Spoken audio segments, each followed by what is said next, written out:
നമസ്കാരം, പ്രവാസി മലയാളിയിലേക്ക് സ്വാഗതം. ഇന്നലെ പ്രവാസികളെ മടക്കിക്കൊണ്ടുവരാമെന്ന ഹർജിയിൽ ഇടപെടാതെ സുപ്രീം കോടതി രംഗത്തെത്തിയിരുന്നു. മറ്റ് രാജ്യങ്ങളിലുള്ളവരെ ഉടൻ മടക്കിക്കൊണ്ടുവരണമെന്ന് പറയുവാൻ ഇപ്പോൾ ആവില്ല എന്നാണ് സുപ്രീം കോടതി വ്യക്തമാക്കിയത്. പ്രവാസികൾ എവിടെയാണോ അവിടെ തന്നെ തുടരണമെന്നും നിലവിലെ സാഹചര്യത്തിൽ പ്രവാസികളെ ഇന്ത്യയിലേക്ക് മടക്കിക്കൊണ്ടുവരുവാൻ നിർദ്ദേശിക്കാനാവില്ലെന്നാണ് ചീഫ് ജസ്റ്റിസ് എസ്.എ. ബോബ്ഡെ വ്യക്തമാക്കിയത്. കോവിഡ് വ്യാപന പശ്ചാത്തലത്തിലാണ് രാജ്യത്ത് യാത്രാവിലക്ക് ഏർപ്പെടുത്തിയിരിക്കുന്നത്. ഇതിൽ ഏതെങ്കിലും തരത്തിൽ ഇടപെടാനാകില്ലെന്നും സുപ്രീം കോടതി ഹർജി പരിഗണിക്കവേ വ്യക്തമാക്കിയിരുന്നു. ഹർജികൾ പരിഗണിക്കുന്നത് 1 മാസത്തേക്കാണ് മാറ്റിയത്. എന്നാൽ പ്രവാസികളെ തിരികെ എത്തിക്കുവാൻ പ്രത്യേക വിമാനങ്ങൾ അയക്കുന്നതിൽ തീരുമാനം എടുക്കേണ്ടത് കേന്ദ്ര സർക്കാരാണെന്നാണ് ഉന്നത വിദ്യാഭ്യാസ മന്ത്രി കെ.ടി. ജലീൽ വ്യക്തമാക്കിയത്. അടിയന്തര ആവശ്യത്തിനായി വരേണ്ട ആവശ്യമുള്ളവരെ ഉടനടി കൊണ്ടുവരുവാൻ പ്രത്യേക വിമാനങ്ങൾ അയക്കണമെന്ന് കേന്ദ്ര സർക്കാർ ശക്തമായി പ്രധാനമന്ത്രിയോട് ആവശ്യപ്പെട്ടിട്ടുണ്ടെന്നും ഏപ്രിൽ 20-ാം തീയതിക്ക് ശേഷം അത്യാവശ്യമുള്ളവരെയെങ്കിലും കൊണ്ടുവരുന്നതിൽ തീരുമാനം ഉണ്ടാകുമെന്നാണ് പ്രതീക്ഷയെന്നും അദ്ദേഹം വ്യക്തമാക്കി.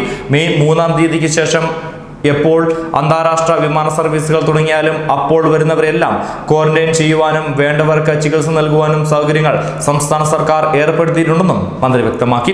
പ്രവാസികളെ ഉടൻ തിരികെ കൊണ്ടുവരുവാൻ കഴിയില്ലെന്നാണ് കേന്ദ്ര സർക്കാർ സുപ്രീം കോടതിയിൽ നിലപാട് വ്യക്തമാക്കിയത്. വിമാന സർവീസ് തുടങ്ങുന്നതുവരെ സമയം വേണമെന്നാണ് സർക്കാർ ആവശ്യപ്പെട്ടത്.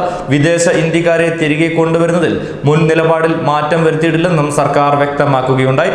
ഇന്ത്യക്കാരെ നാട്ടിലെത്തിക്കണമെന്നത് UAE ഔദ്യോഗികമായി ആവശ്യപ്പെട്ടിട്ടില്ല എന്നാണ് വിദേശകാര്യ മന്ത്രാലയം അറിയിച്ചത്. നാട്ടിലേക്ക് മടങ്ങുവാൻ ആഗ്രഹിക്കുന്ന പ്രവാസികളെ സ്വീകരിക്കാത്ത രാജ്യങ്ങൾക്കെതിരെ കർശന നടപടിയെന്നാണ് UAE അറിയിച്ചെന്ന റിപ്പോർട്ടുകൾ ഉണ്ടായിരുന്നു. ഇതിനെ തുടർന്നാണ് ഈ വിശദീകരണം ഉണ്ടായത്.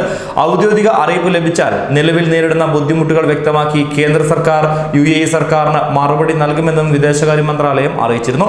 വിദ്യാഭ്യാസ മന്ത്രി കെ.ടി. ജലീൽ വ്യക്തമാക്കിയത് ഇങ്ങനെയാണ്.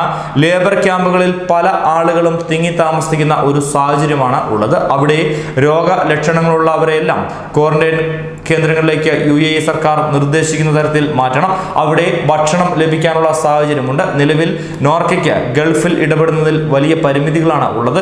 നോർക്കയുമായി ഇന്ത്യൻ എംബസി കൂടുതൽ സഹകരിച്ച് പ്രവർത്തിക്കണമെന്നും നിലവിൽ നോർക്കയ്ക്ക് ഇന്ത്യൻ എംബസിയിൽ ഒരിടം കൊടുക്കുവാൻ പോലും തയ്യാറായിട്ടില്ല എന്നും അദ്ദേഹം വ്യക്തമാക്കി. കേന്ദ്ര സർക്കാർ ഇക്കാര്യത്തിൽ കൂടുതൽ സഹകരിക്കണമെന്നാണ് അദ്ദേഹം ആവശ്യപ്പെട്ടത്. അതേസമയം നോർക്ക വഴി പ്രവാസികൾക്ക് വിതരണം ചെയ്യുമെന്ന് വ്യക്തമാക്കിയ സഹായധനം ഉടൻ തന്നെ വിതരണം ചെയ്തു തുടങ്ങുമെന്നും മന്ത്രി വ്യക്തമാക്കിയിട്ടുണ്ട്.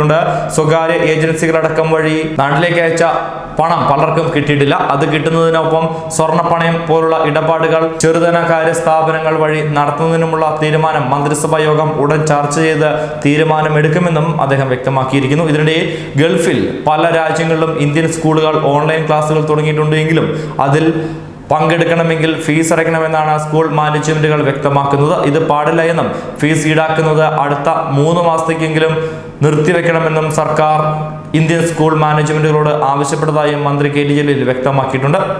എന്തായാലും ഏപ്രിൽ 20-ന് ശേഷം അത്യാവശ്യമുള്ളവരെയെങ്കിലും നാട്ടിലേക്ക് കൊണ്ടുവരുന്നതിൽ തീരുമാനമുണ്ടാകുമെന്ന് തന്നെയാണ് ഇപ്പോൾ മന്ത്രി വ്യക്തമാക്കിയിരിക്കുന്നത്. പ്രവാസികൾക്ക് ഏറെ പ്രതീക്ഷ നൽകുന്ന ഒരു വാർത്ത തന്നെയായി മാറിയിരിക്കുകയാണ് ഇപ്പോൾ ഇത്.